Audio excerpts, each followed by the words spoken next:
Most of us are safe and warm, food in the refrigerator, clean sheets on our beds. These are simple comforts for some and are taken for granted by many. But on any given night, in one of the richest countries in the world, there are approximately 2 million people living an archaic form of human misery. A life that should no longer be tolerated in the greatest and most responsive democracy on earth. As a people, we should be shocked, and as a nation, we should be ashamed.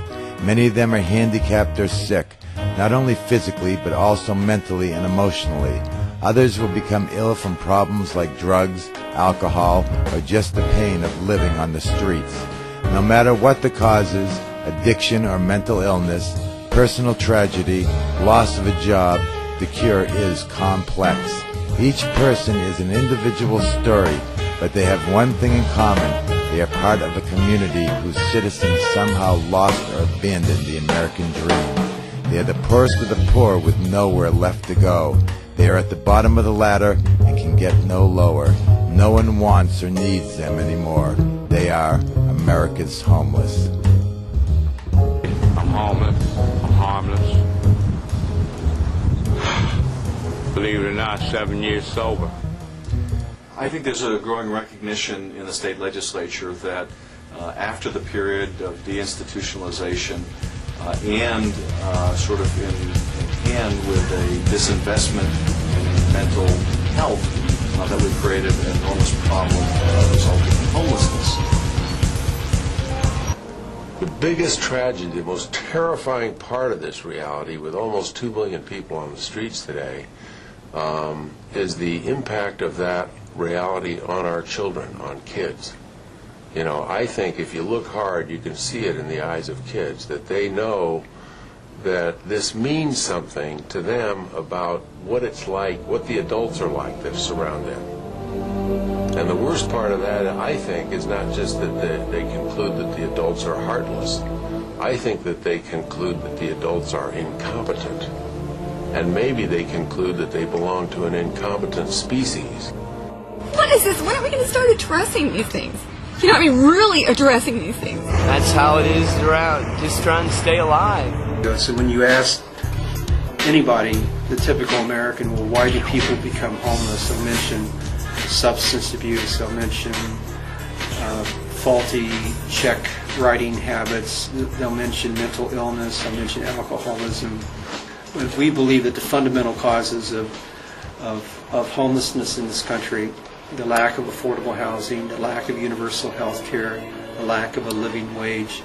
If we dealt with those root causes, we could cut the homeless population in half. I think I'm alive and won't give me no chance. Becoming homeless really opened my eyes to being of, it's just not a little nutshell that you crack and fix. It's not a fix to everything.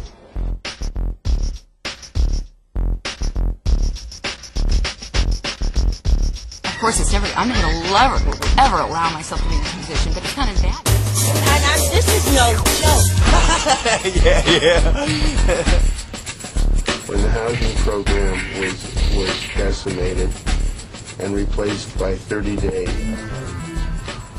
vouchers for hotels or motels, and when families and mentally ill people or disabled people were thrown off those Social Security rolls and made to reapply, and their applications were routinely denied, and even under this administration continue to be, and people then have to follow an appeals process, which for a mentally ill person is an extremely difficult thing to do, especially if you're not receiving food, clothing, and shelter in the meantime.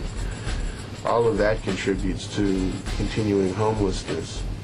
In addition to that, there has been a movement throughout the country for at least 20 or 30 years to take downtown areas where homeless people congregated and make that property valuable by building large office buildings and developing the property in an economically productive way. The result of that urban gentrification has been a loss of housing resources for poor people. And where do they go? They go to the streets. And that's been the problem.